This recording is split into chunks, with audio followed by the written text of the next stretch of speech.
So friends, today we are going to explain the movie Kanguva, which was recently released in theaters. The name Kanguva means one who possesses the power of fire. In this movie, Suriya has delivered an outstanding performance. Alongside him, Bobby Deol plays the role of the villain.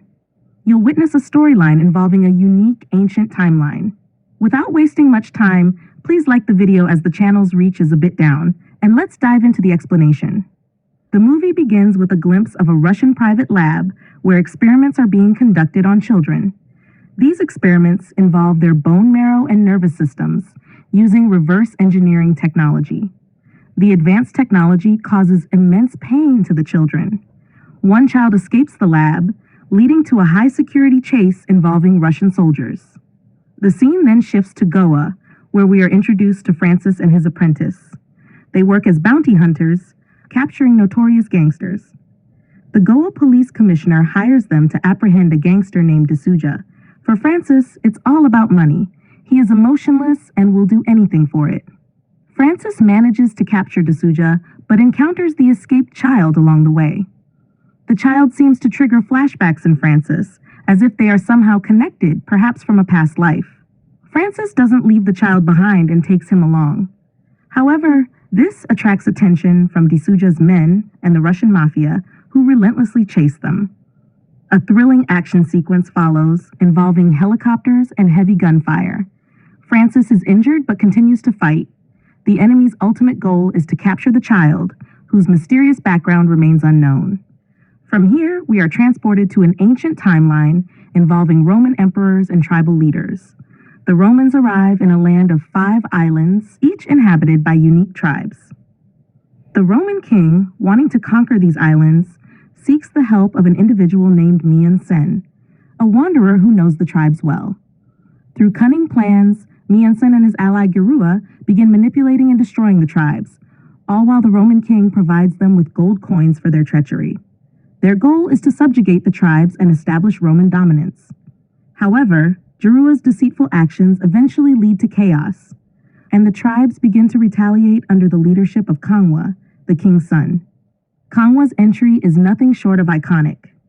Played by megastar Suriya, his powerful appearance and battle scenes evoke memories of epic movies like Bahubali.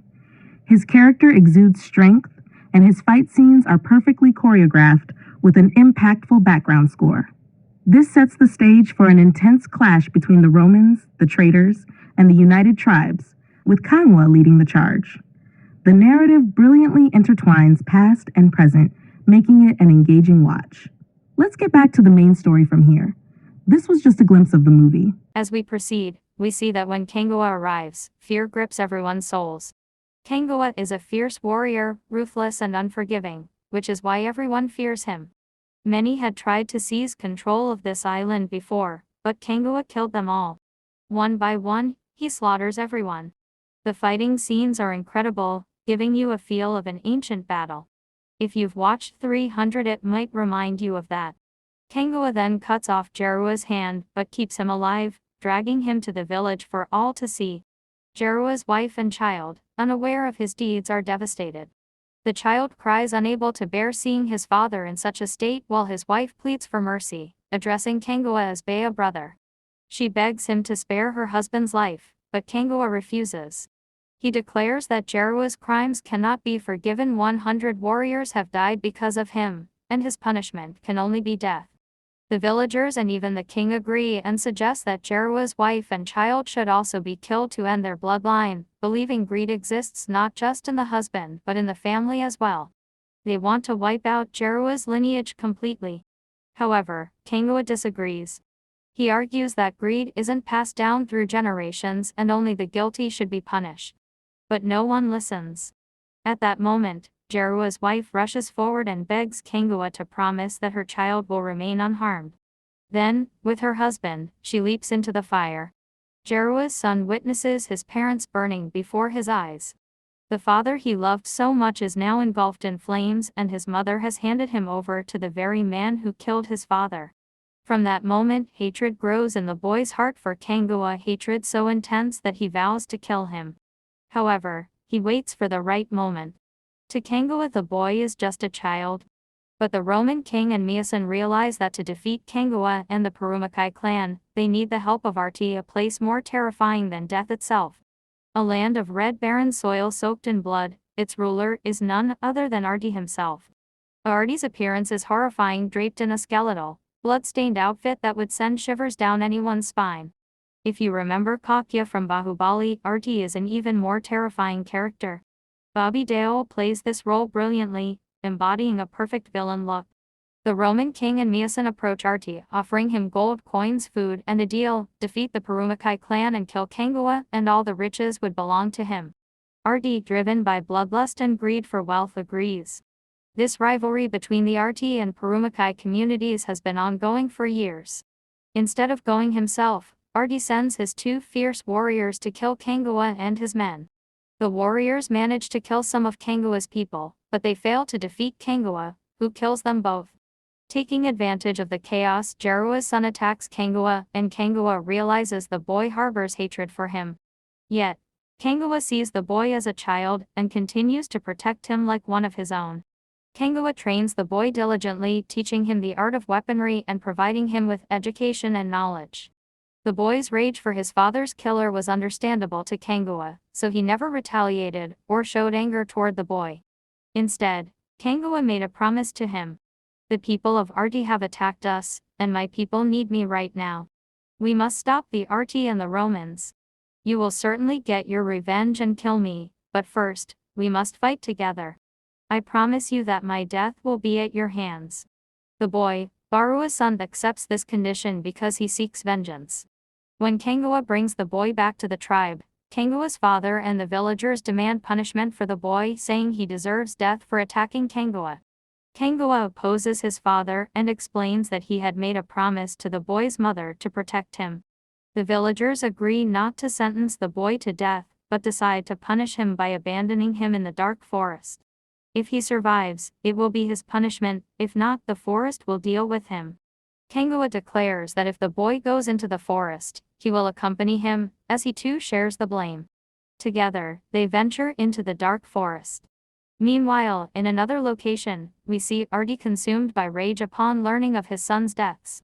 In their clan, the unique ritual exists: if the dead are not eaten by vultures, they cannot attain salvation. However, the vultures refuse to touch the flesh of Arti's sons.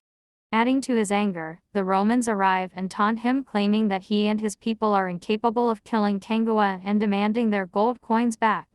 Enraged, Arti kills the Romans and vows to destroy Kanguva, declaring, "My life's purpose now is to annihilate Kanguva.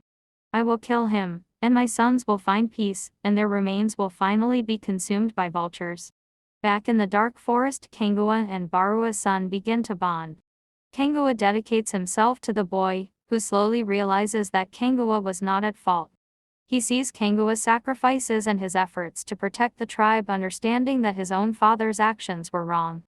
Gradually, the boy's hatred subsides, and he begins to see Kanguva in a more positive light. Elsewhere, when the women of the Perumakai tribe go into the snowy woods to gather supplies, Arti's men capture them. They taunt the women, knowing Kanguva is not with the tribe. However, Arti's men are unaware that Kanguva had trained every woman and child in the tribe to defend themselves. The women fiercely fight back and kill Arti's men. Furious over the repeated losses, Arti launches a direct attack on the tribe. During the attack, Kanguva is still in the dark forest and cannot save his people. Arti kills Kanguva's father, the tribe's king, leaving the throne of Perumakai vacant, which Arti seizes. When Kanguva learns of his father's death, his grief is immense. Rage fills his eyes, and he resolves to bathe in the blood of Arti's men. He returns to Perumakai and systematically kills every one of Arti's warriors.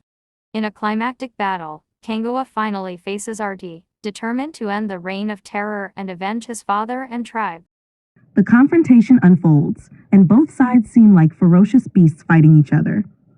At a critical moment, Arti uses Girua's son as a shield while battling Kanguva. Kanguva cannot harm the boy because he made a promise to protect him and had been raising him like his own child. At this moment, even Girua's son feels compassion and addresses Kanguva as father. As Arti uses the boy as a shield in the fight, the boy sacrifices his life to help Kanguva defeat Arti and save the tribe. This turns Kanguva into an unstoppable force, akin to a deadly sword.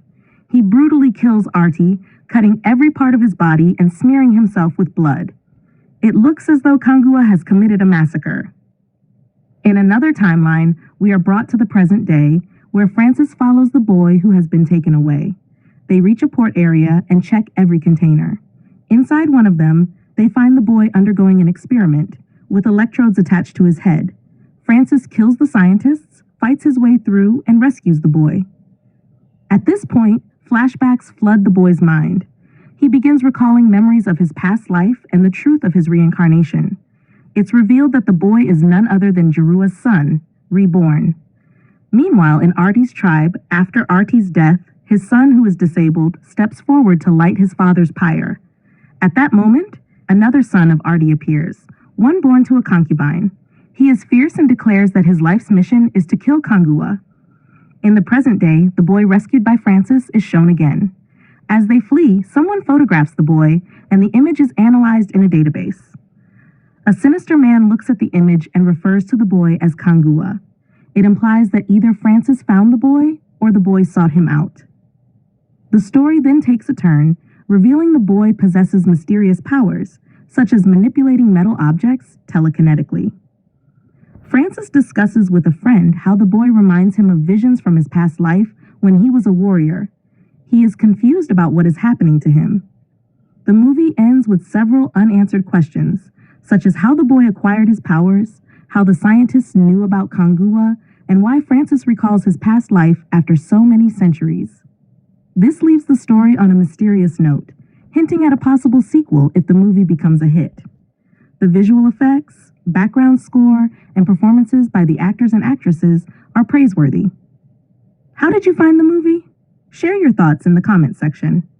Also, please like this video as the reach of this channel is currently low.